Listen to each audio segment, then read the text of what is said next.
Problem 8 is prepare common size income statement for the following particulars of SAM Limited.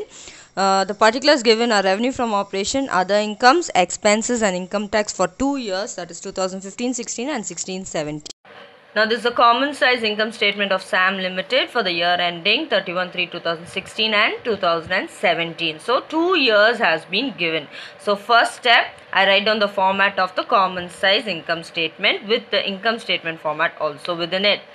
Now instead of 2 names, it is 2 years over here. So for 2015-16, a separate absolute amount and percentage.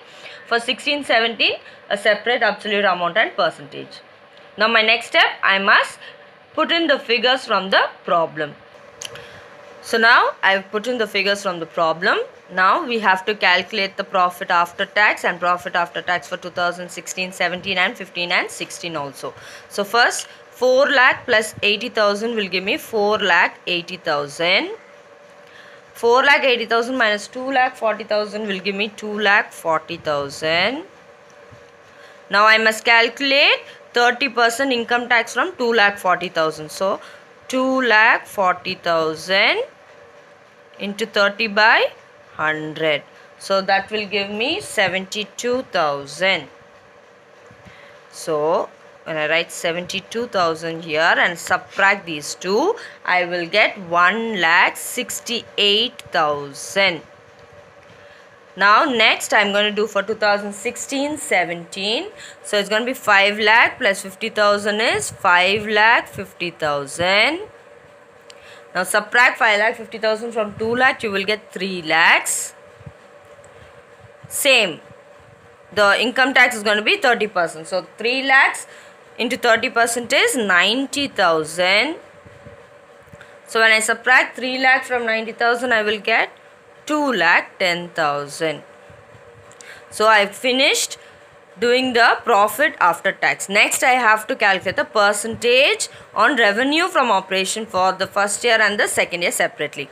So this 4 lakh for 2015-16 is going to be my denominator. So when I take that as a denominator, my first value will be always 100%. Next 80,000 divided by 4 lakhs into 100. So that will give me 20%. Likewise the same, 4 lakh 80,000 divided by 4 lakh into 100 will be 120%. Next 2 lakh 40 divided by 4 lakh will give me 60%. Again the same, 2 lakh 40 divided by 4 lakh into 100 is again 60%. Lastly 72,000 divided by 4 lakh into 100 is 18%, and 1 lakh 68,000 divided by 4 lakh is 42%. Right? So next I am going to do for 2016-17 the same method. Now my denominator is going to be this revenue from operation, 5 lakh. So the first one is obviously 5 lakhs divided by 5 lakhs into 100. So it will be 100%. Next one is 50,000 divided by 5 lakh into 100. So that is going to be 10%. Next 5 lakh 50 divided by 5 lakh into 100 is 110%. 2 lakh 50 divided by 5 lakh into 100 is 50%. 3 lakh divided by 5 lakh is going to be 60%. 90,000 divided by 5 lakh is going to be 18%. Lastly 2 lakh 10,000 divided by 5 lakh is 42%.